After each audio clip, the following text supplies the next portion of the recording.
Well, there's our intro. All right. So before we start this video, I need to have a serious moment with all of you. If you're watching this and you have not subscribed, you need to hit that little subscribe button right there. I have a reason, though, this time. Instead of just making the numbers go up and making me and Steven's dopamine triggers count, so we need to hit 100. Because at this point, Broken Axle has been around long enough where we can actually have a custom URL minus the fact that we're down about 46 subscribers. So if you're watching this video and you like us, you think I'm attractive, you think Steven has a funny laugh, hit that little subscribe button, hit the little bell every time we upload, and you'll hit it, a little ring-a-ling. It's going to be a good time. And then we can get a custom URL. So I would say I totally agree with Craig here. If you want that Stance Boy look, bags are what's up. And if you want the car to perform, coilovers are not the answer. It's a good drop spring and a good shock. Yeah, until you start putting out some real big numbers, real big tires, real big aero, and then all of a sudden you're on the big boy track. $1,000. Yeah. $1,000, $2,000 coilovers don't make a whole lot of sense then, right? Yeah. Start putting some $5,000 Penske's. Now, if you're a baller like that and you want to spend $5,000 on Penske's, they are that good. Like, they are that good. This is a side tangent, I guess. Steven knows this from my days. So I had an FRS that I used to race around in back in, was it 18? Dude, you say it like it was forever ago. Yeah, it was like 3 years ago. Dude, I am a COVID survivor. Okay. But I actually went through 3 different levels of coilover suspension, right? I had the factory shock and dampers, and then I went up from there to the performance pack sacks dampers, which came on the TRD and the performance pack equipped Subaru BRZs. So they actually had a spring rate increase plus a shock increase. And then I went from there to a TRD spring to a Coney yellow, right? And then I went from the TRD spring to a Swift spring and Coney yellow. And then I went from there to a hyper awesome set of White Line Max Gs, which were, I forget what brand they actually were, but they were Vorschlag 3100 shock. And it was a coilover setup. And let me tell you this, every single step up, right? I went up the more expensive price range from super cheap OEM replacements up.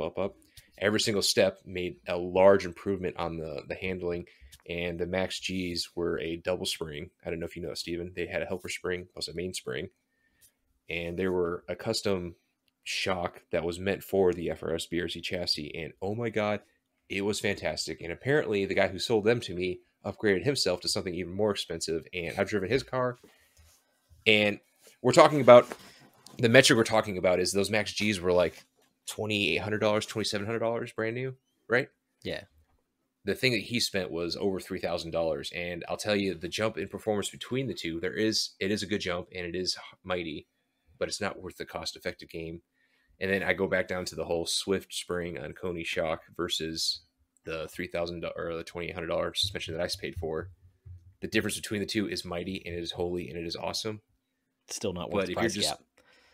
It's not worth the price gap, right? Your Swift spring Coneys are going to cost you maybe $900. Slap them together with some new top hats, call it good. Also, nobody is going to want to hear this, but I'm going to say it. Mm-hmm. If your name's not making the list at your local autocross days or your local open big boy track days, you don't have the skill needed for that to be the difference between you being fast and not being fast. Spend the extra $2,000 on more track time. Say it louder for the guys in the back. There are old men out there who are 50 years old who, in a stock Miata with Coney shocks, will run circles around you. Yeah, it just is what it is, man. Like I'm the same way, right? Like, don't think this is like I'm fast, because I'm not. I just know that I'm not fast. Yeah, I'm not stupid fast. when you can have. We have a guy in the autocross circle. So I'm down here in San Diego region, I think 57. We have a guy out here. His name is William. I'll keep his last name private.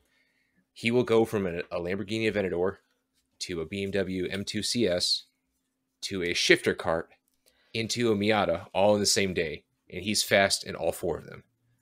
Yeah, that's because he's fast. You got that right. It's because he's fast. And I actually beat him a couple times in my own car, but that's a totally different landscape because, again, it's my own car. I have more wheel time. I know what it can do. And I stand by it. the extra money that you would have spent on more suspension instead of spending on suspension, just do Yep. shocks. More seat time. Yeah. More seat time will make you faster than better suspension will. Dude, I'm telling you guys, track prep, right? Good fluids, More good seat pads, time. good tires. Send it. Don't worry about the rest. Unless you know there's an aching issue like the FRS BRZ needs an oil cooler or it's going to Yeah. blow. Yeah. If More you're not seat worried time. about hurting the car, just more seat time. Don't worry about being slow. Drive it more.